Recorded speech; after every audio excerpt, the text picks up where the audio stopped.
Bienvenidos a un nuevo espacio de entrevista. Hoy estará con nosotros la psicóloga Amalia Rondón, tocando un tema bien particular. Soy narcisista, es un tema que va a traer de la suya y esperemos estar a la altura de nuestra amiga Amalia Rondón, quien nos contestará todas esas preguntas maravillosas que estamos por allí. Les presento a Amalia Rondón. Ella es psicóloga clínica de la Universidad Central de Venezuela, además es psicoterapeuta con formación en psicoanalítica y su número de colegiados es el 2756. Por allí la pueden conseguir en el Colegio de Psicólogos de Venezuela. Bienvenida Amalia Rondón a los espacios de entrevista desde Caracas, Venezuela. Te saluda Danilo Mar. Gracias por esta invitación, de verdad que muy agradecida, y vamos a comenzar con el tema del narcisismo.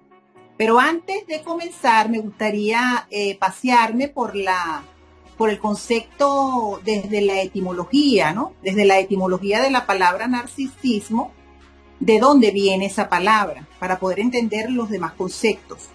Entonces, esa palabra viene de la leyenda griega Narciso.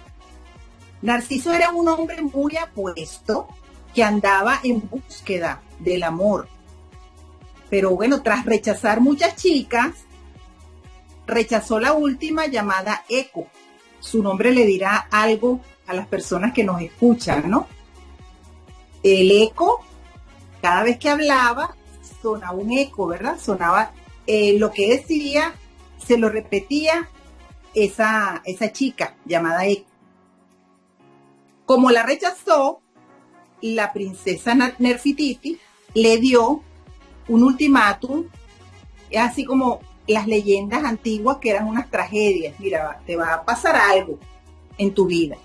Él siguió caminando por el sendero de la vida y consiguió un lago. En ese lago, por primera vez, ese fue el primer selfie.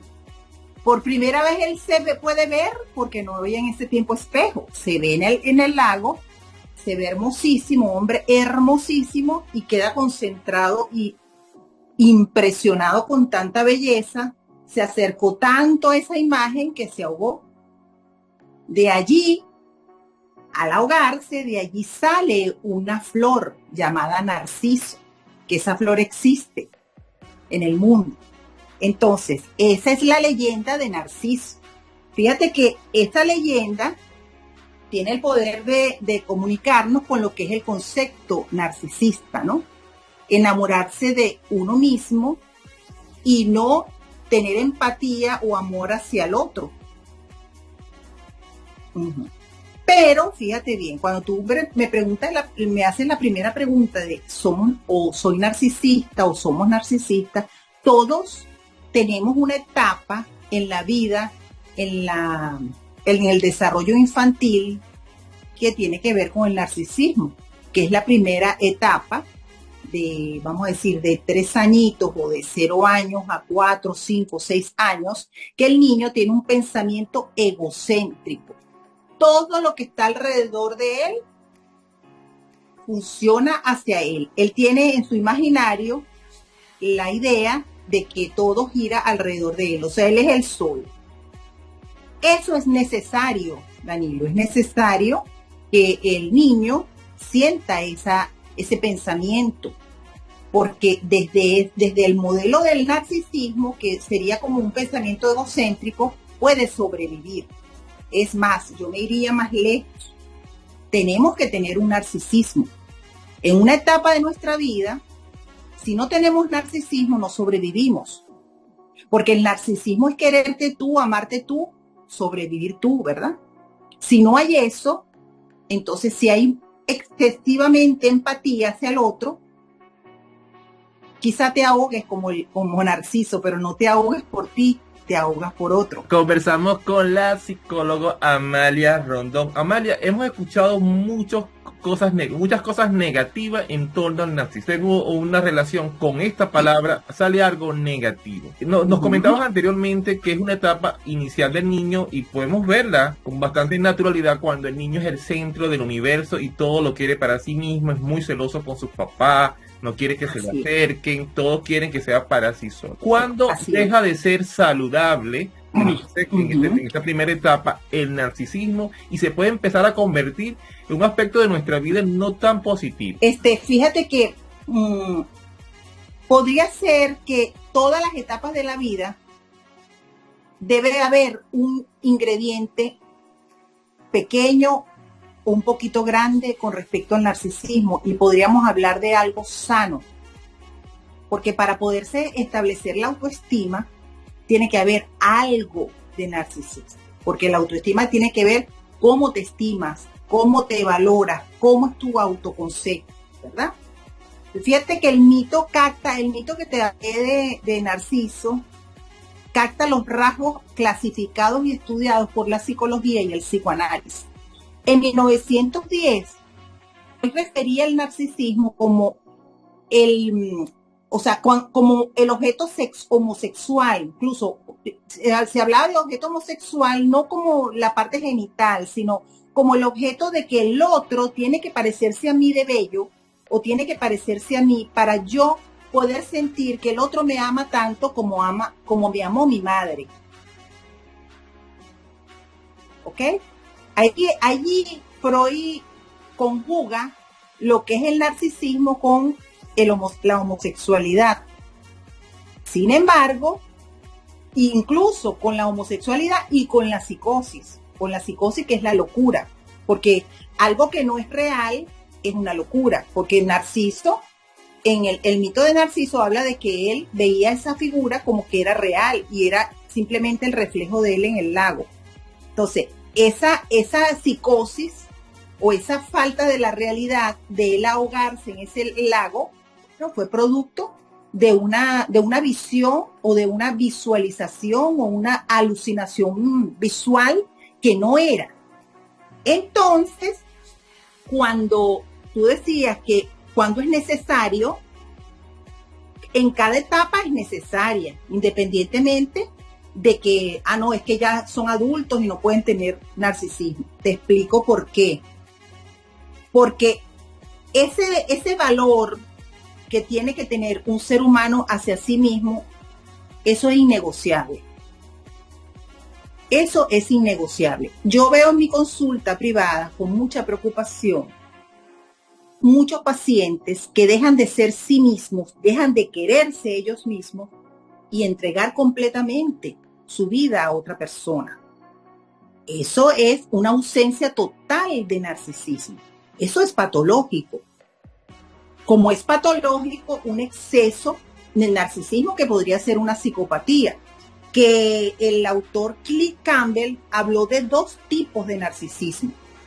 Narcisismo grandioso y narcisismo vulnerable. ¿Qué quiere decir narcisismo grandioso? Y esos 2 son patológicos. ¿Qué quiere decir narcisismo grandioso? Esa persona que es egoísta, que es sumamente extrovertida, que es infiel, que es desleal, ¿verdad? Y bueno, y que comete cosas y tiene poca empatía con el otro. El narcisista vulnerable, podríamos decir, no, pero es que ese es el sano, porque es tranquilito, no dice nada, acepta todo. No, esa persona es susceptible a decir por su mecanismo de defensa, que la tenemos todo, que es la represión, se reprime de ser él, y es lo que yo veo en consulta, muchas mujeres, sobre todo en el sexo femenino, muchas mujeres supeditadas a un varón en la pareja. Vulnerables, sumisas, tímidas, o sea, no, es todo lo que diga él, y bueno, y entonces pasa a ser la figura masculina en la pareja, el narciso. Y ella deja de tener absolutamente toda una estima hacia ella. Absolutamente cero narcisismo y un narcisismo vulnerable, porque como todos tenemos un poco de cariño hacia nosotros mismos, entonces allí empieza la patología. Coméntanos acerca de esta palabra manipulación. Y quisiera que la conectara si los narcisistas, que ya pueden ser de manera patológica, pueden ser conscientes de que son narcisistas.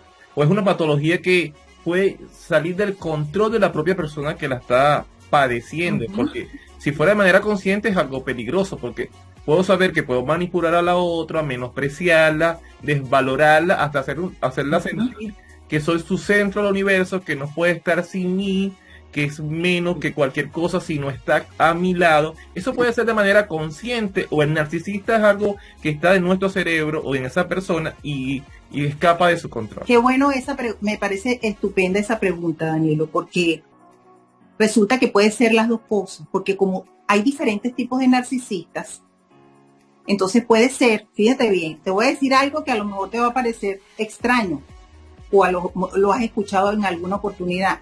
Quizá el narcisista que llamamos manipulador no está manipulando, sino que se está dejando manipular. ¿Por qué? Porque él está actuando de una manera, como decíamos, de los narcisistas grandiosos, de una manera avasalladora hacia los demás y manipula. Pero hay alguien que se deja manipular, que también inconsciente o conscientemente está diciendo, bueno, ya yo sé lo que tú estás buscando, te voy a dar comidita para que sigas brillando como un narcisista grandioso, pero no te vistas que no va. Entonces, ¿quién están manipulando? Eso a nivel consciente, tanto del narcisista manipulador como de la víctima, de la víctima de ese narcisista. ¿Ok? Pueden ser. La parte de consciente o inconsciente, esto se ve nada más cuando tú te trabajas a nivel psicoanalítico. Generalmente las conductas de todas las personas, si no son trabajadas en análisis, son inconscientes y no lo saben. La mayoría de las conductas. En el caso de los narcisistas, puede ser que haya algo de consciente. Claro, algo de consciente porque los demás le dicen, oye, pero tú sí eres malo, o mira que cometiste este error, o me dijiste esta ofensa, o me hiciste algo que no me gustó. Entonces, bueno, como van a perder su anzuelo, su carnada, entonces no es que sientan empatía por lo que le está diciendo el otro, sino que dice, bueno, déjame ver cómo hago para volver otra vez en el lugar cero y para poder volver otra vez a manipular. Y ahí sería a nivel consciente. Cuando el narcisista, el peor enemigo del narcisista es el que le hace ver las cosas. Ese es el peor enemigo para él. ¿Por qué? Porque él no lo siente.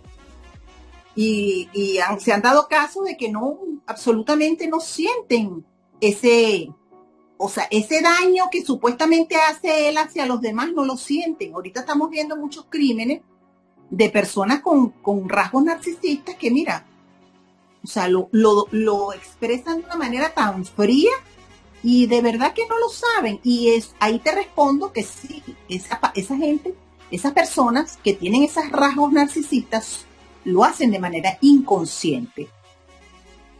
No inocente, inconsciente. Conversamos con Amalia Rondón. Ella es psicóloga clínica de la Universidad Central de Venezuela, psicoterapeuta con formación en psicoanálisis. Amalia, coméntanos acerca de este tema en particular que son los traumas. Puede ser que a partir de un trauma pasado, puede ser una humillación, violación o algo que haya sido tan fuerte para la persona, se puede convertir como un mecanismo de defensa y decir, bueno, ya Danilo no lo van a lesionar más, ahora voy a ser imparable, voy a crearme una coraza y en ese momento de defensa no me dejo dañar y que yo voy a ser el centro del universo y convertirme en un narcisista, quizás a veces de manera consciente y para protegerme del medio exterior. Estás dando muy buenas preguntas, Danilo, y profundas, porque fíjate que las causas del nacimiento de un narcisista son multifactoriales. Fíjate que se pueden heredar. Tú estás hablando de una situación básica, ¿no? Que es una situación de un trauma, de una violación, de un exceso. O sea, estás hablando de algo específico que puede ser que genere rabia, y esa rabia, si es consciente, esa rabia consciente genere una conducta en la persona que parezca que sea una conducta narcisista, ¿no? Aunque no haya sido narcisista anteriormente. Pero como te digo, las causas como son multifactoriales, podemos hablar de herencia de genes, herencia genética, por modelaje o causas de la crianza de los padres. Fíjate que hay familias donde los niños no tienen límites. Ahorita se está viendo en esta generación, porque yo he pasado por varias generaciones, no muchas, pero sí, sí lo suficiente como para tener una experiencia y decirte que esa falta de límites, el exceso de permisología, la falta, la ausencia y la incipiencia en normas en la educación en la familia, hacen que el niño, no sé si has escuchado hablar del pequeño emperador, ya sea niña o niño, que el niño es el que maneja y manda en la casa, de que la madre o el padre, y eso se da mucho en esta época porque hay padres que tienen hijos cuando ellos lo quieren tener. ¿Cuándo lo quieren tener? Cuando ya están realizados, cuando tienen tanta cantidad de edad, porque no pudieron hacerlo antes, porque antes estaban estudiando, formando económicamente una familia, una casa estable. Entonces el niño nace y es así como, mira, tú eres el que manda. O una carencia que hayan tenido los padres, entonces todo lo que no me dieron, todo lo que me hicieron negativo, yo le voy a dar en exceso a mi hijo. Darle en ese exceso es no darle límite, darle en exceso todo lo que pidan. Entonces ahí es un caldo de cultivo para un narcisista. Entonces, aunque no le guste el niño, aunque no tenga esa posibilidad de querer ser narcisista, lo hacen. Allí es bien importante eso que te estoy diciendo, porque ya ahí, aparte de que el niño nace con sus elementos narcisistas, sus elementos de pensamiento egocéntrico, entonces imagínate, es como dice el dicho, el niño que llora y la mamá que lo pellizca. Te voy a explicar algo bien importante. Tanto te explico esto del pequeño emperador, como te explico del niño ausente o del niño de madre y padre ausente, sobre todo la madre en los primeros momentos de vida. Tú sabes que yo te decía en un principio que tengo formación psicoanalítica freudiana, post-freudiana. Ese post-freudiana es de los psicoanalistas, de los autores que trabajaron y estudiaron con la etapa en la vida de los niños prenatal, perinatal y postnatal. ¿Qué quiere decir con esto? Hubo una señora llamada Melanie Klein, también otros autores como Donald Winnicott y Wilfred Bion, pero de Melanie Klein, ella hablaba de que existe en el neonato, o sea, en el niño que nace por primera vez, o sea, ve la vida y ve la luz por primera vez, existen posiciones esquizoparanoides. Todos, tú, yo, todos los que nos van a ver en este programa. Nacemos con posiciones esquizoparanoides. ¿Qué quiere decir eso? Que cuando tú naces, como decía Sigmund Freud, el nacimiento es el primer trauma humano. ¿Por qué es el primer trauma humano? Porque te separas de un vientre donde te dan todo. La sangre viene cargada de todos los alimentos y los elementos necesarios para tu convivencia con tu útero, con tu claustro materno. No tienes necesidad de llorar porque ahí está, si te dio o no te dio, están las emociones de la mamá que son transmitidas a ti. Entonces, ¿qué sucede? Cuando naces, es una belleza, ay, todo el mundo celebra, nació, pero el niño allí tiene un gran sufrimiento, porque llega a un sitio, a un espacio donde no lo conocen, donde no conoce, lo conocen todos, cuando lo ven, ay, qué belleza, un niño, una niña, ay, felicitaciones, vamos a ver a los miaos, todo esto que hacemos en Venezuela y bueno, en otros países harán otras cosas. Entonces, ¿qué sucede? Que ese niño es una mata de trauma en ese momento. ¿Por qué? Porque está tratando de adaptarse. Porque de un vientre afuera ve esto y empieza a llorar. Y esa es la única forma de decir, atiéndame, yo no sé qué es esto, me voy a morir. Por primera vez siente la muerte encima, porque ya no puede, o sea, ya no se queda tranquilito para que le den comida, sino que ya tiene que gritar porque siente algo que no sabía que era. Siente un dolor, siente todo. Entonces, ¿qué sucede con eso? Depende de las condiciones de la madre, sobre todo la madre, Danilo, porque en psicoanálisis se trabaja mucho con la madre, pero es obvio. No es porque sea la madre, sino que es obvio. O sea, tuviste con ella un poco de tiempo en el embarazo. O sea, te estabas gestando. Algo debe ser importante para ti. Aparte de que hay unas emociones en ella, aparte de que hay lo que llamaba Bion es una condición reverí, que es el contenido, que es el continente, o sea, que es la base de tu personalidad. Entonces allí Melanie Klein y Donald Winnicott y la misma Anna Freud comenzaron a descubrir que esos niños se iban formando de acuerdo a esa capacidad de resistencia, de resiliencia de la madre, de sostenimiento, como decía Donald Winnicott, de la madre hacia el bebé. Yo le doy mucho a esto porque esto es tan importante, de allí es que se generan las enfermedades mentales. Porque ¿qué pasa si un niño se va la madre y queda el niño? Un niño no tiene condición de tiempo, él no sabe lo que es un minuto, 30 minutos o una hora. Un minuto para él es igual que una hora, que un día, que un año. ¿Por qué? Porque está sintiendo cosas que no sentía antes. Entonces, cuando el bebé comienza a sentir cosas y comienza que de repente no se le dan las necesidades en el momento, ahí es donde estamos hablando de pensamiento egocéntrico. Él crea un pensamiento egocéntrico porque crea una fantasía para no morirse. Fíjate que hay más cantidad de niños que al nacer mueren. Lo que pasa es que esto casi nadie lo domina, no lo estudian, pero hay muchos niños de muerte, que le llaman muerte del niño, de neonato, muerte súbita de neonato. Mueren porque no pueden, o sea, no tienen condiciones, y nosotros le llamamos resiliencia. Los que trabajamos con la resiliencia no tienen condiciones físicas ni psicológicas para resistir, pero ahí está la mamá, ahí está el papá que puedan contener, ¿no? Entonces, ¿qué sucede? Si ese niño no tiene un imaginario, vamos a hablarle con palabras cotidianas a las personas que nos escuchan, si no tiene una fantasía, si no crea una fantasía en su mente para poder sobrevivir a todo eso que le está viniendo encima, el niño no puede transitar por el paso del tiempo. Y si tiene una madre, fíjate bien, todo esto lo está haciendo en situaciones normales. ¿Qué situaciones normales? Que tenga una mamá que le dé pecho de vez en cuando, a una cierta cantidad de tiempo, que lo atienda, que lo bañe, que tenga una rutina de amor con él o de hábitos.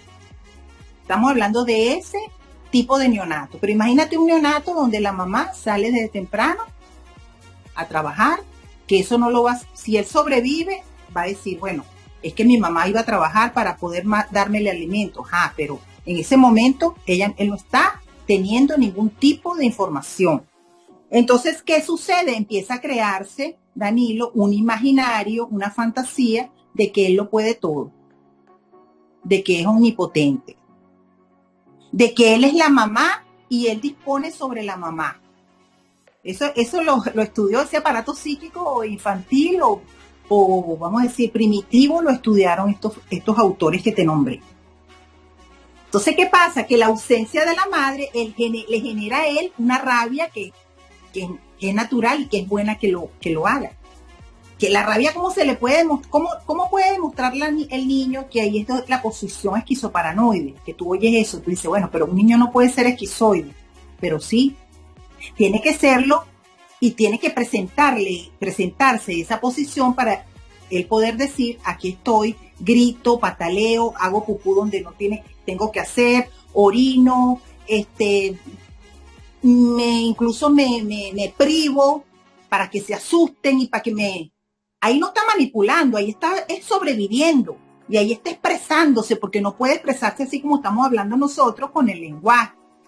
Entonces, ¿qué sucede? Esta posición es tan importante que allí es donde empieza él a aislarse y a formar su propio mundo y entonces empieza a generarse en él la florecita de Narciso. Conversamos con la psicóloga clínica Amalia Rondón. Amalia, coméntanos acerca de estos textos para determinar si somos narcisistas que usan quizás los psicoanalistas, los psicólogos clínicos como tú. Los psicoanalistas no, los psicólogos clínicos conductistas. Para determinar si una persona es narcisista a un nivel patológico, que quizás ya puede representar para esa persona un problema, y también conéctanos, una vez determinada el informe de que soy narcisista, ¿podemos dejar de serlo? ¿Hay una receta, hay un tratamiento? ¿Qué podemos hacer? Te voy a explicar esto porque estoy ahorita en la candela trabajando, porque yo soy delegado de prueba, que eso no te lo dije, pero yo he trabajado en cárceles. Tuve cursos como delegado de prueba, que es una especie de psicólogo forense, que es ahorita psicólogo forense, pero en ese tiempo, mis primeros trabajos fueron en cárceles. Yo te voy a decir, el que pide un test para ver si es narcisista, que eso tiene que ver un poquito, más que para ver si es narcisista, más para ver si es psicópata, o si es narcisista integrado, o si es narcisista encubierto. Pero una persona común y corriente que está haciendo daño pero encubierto no va a pedir un test de eso. ¿A quienes le solicitan al psicólogo forense o al delegado de prueba? ¿Quiénes solicitan una prueba o unas pruebas o unos test psicológicos para abordar la personalidad o la estructura de, dice, personalidad narcisista, ¿no? Aquí dice trastorno TNP, trastorno narcisista de personalidad. ¿Quiénes solicitan eso? Cuando ya la persona ha cometido delitos. O sea,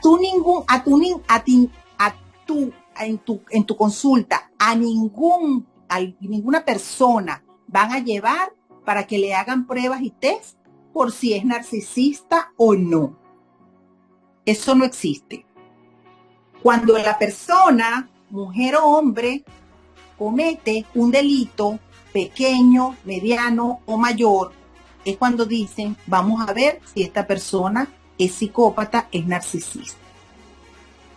Que yo doy por hecho, por algunas características, aunque no lo tenga en el consultorio, pero oye, como dicen los hechos, o sea, hablan por sí solos, ¿no? Cuando tú ves una persona que ha matado a sangre fría y que no tiene remordimiento y que, o sea, ya tú dices, bueno, está bien, vamos a hacerle la prueba como para, ¿qué? Porque la prueba puede salir, porque él te puede engañar, o sea, ese es otro tema. Él puede poner en la prueba cosas que no son. El polígrafo que fue inventado, humano que fue inventado por Carl Jung, parece mentira, pero él fue el que inventó el polígrafo, o el que inició los polígrafos, es lo que podría más o menos llevarte a una realidad. Pero si es un narcisista y tú le haces una prueba, por supuesto que, claro, hay pruebas que de repente tienen unos ítems que te va cayendo la persona, como los inspectores en la parte judicial, que te preguntan una cosa y te la vuelven a preguntar, pero con sinónimos o palabras diferentes, ¿no? Pero cuando tú decías que si un narcisista va y se hace una prueba, ok, puede ser que la prueba coincida y tenga coherencia con el resultado de lo que él hizo o de cómo él se comporta. Pero normalmente un narcisista integrado que no estaba sometido bajo ninguna ley, no se va a hacer una prueba. Va a tener subyugado a su víctima o a sus víctimas por toda su vida. Las víctimas son las que tienen, y por eso es que ahorita hay unos programas buenísimos para trabajar con narcisistas. Yo tengo un programa, tengo una lista para las mujeres, sobre todo porque, vamos a estar claros, la estadística, no tengo la fuente, pero la estadística nos dice que durante muchos años el hombre que ha sido el narcisista. Y bueno, no está lejos de la realidad lo de la historia del mito de Narciso. Pero bueno, pero eso son otras cosas, ¿no? Pero cuando un narcisista está actuando en su familia, la familia no va a decir, mira, vamos a llevarte donde Amalia para que te haga una prueba psicológica para ver si eres narcisista. No, la familia llega diciendo todas las cosas que él hace. Y normalmente dicen, yo no tengo necesidad de eso, la loca eres tú, el loco eres tú, no tengo por qué estarme sometiendo a ningún tipo de pruebas, ni siquiera pruebas, ni a ningún tipo de psicoterapia, porque yo soy lo más bello de este mundo. Entonces tenemos que estar claros en qué estructura de personalidad va a someterse a prueba. Tiene que estar en la ley, tiene que estar sometido a una suspensión condicional de la pena, donde llegue al consultorio, mire, aquí les traigo a esta persona, o sea, delegado de prueba, y le hagan toda una cantidad de exámenes. Ya para finalizar la entrevista, quiero que nos comentes tus palabras finales acerca de este tema narcisista, que hay muchos mitos y verdades que es parte de este programa, ir determinando cuánto hay de mito y cuánto hay de verdad en el tema del narcisista, poder identificarlo y también si te podemos tener nosotros algunas conductas narcisistas, como nos dicen por allí, ocultas o encubiertas, y que también podemos revisarnos nosotros mismos. Ahora se dice que hay mucho narcisismo porque por lo menos las redes sociales muestran el selfie. Cuando yo te decía que en la historia del mito de Narciso, eso fue su primer selfie, porque él se vio reflejado en el agua, ¿verdad?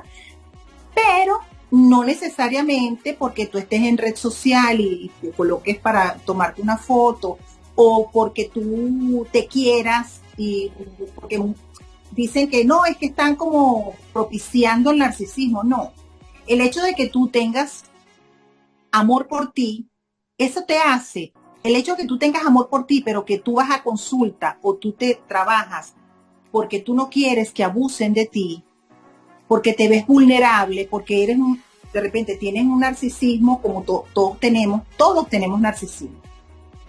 Porque, ¿qué es narcisismo? Bueno, quererse uno, enamorarse de uno. Para que te puedan querer, tú te tienes que querer tú, Danilo, porque si no, no te van a querer. Y eso no está mal. Eso no está mal, porque trabajo con muchos pacientes que hay que trabajarle el narcisismo.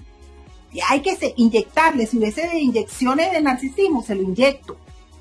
¿Para qué? Para que salgan adelante con todos sus valores y que se quieran. Esa es la parte del buen narcisista, o sea, si le vamos a llamar esa palabra. Si le vamos a llamar esa palabra, no sería narcisismo, sino autoestima. Porque la autoestima también tiene que ver con la sobreestima. Si tú te sobreestimas, ¿qué quiere decir eso? Ah, no, pero es que yo, imagínate, yo sé ir a la luna. Yo no solamente que soy psicóloga, sino que yo invento que yo fui a la luna. Es una sobreestima.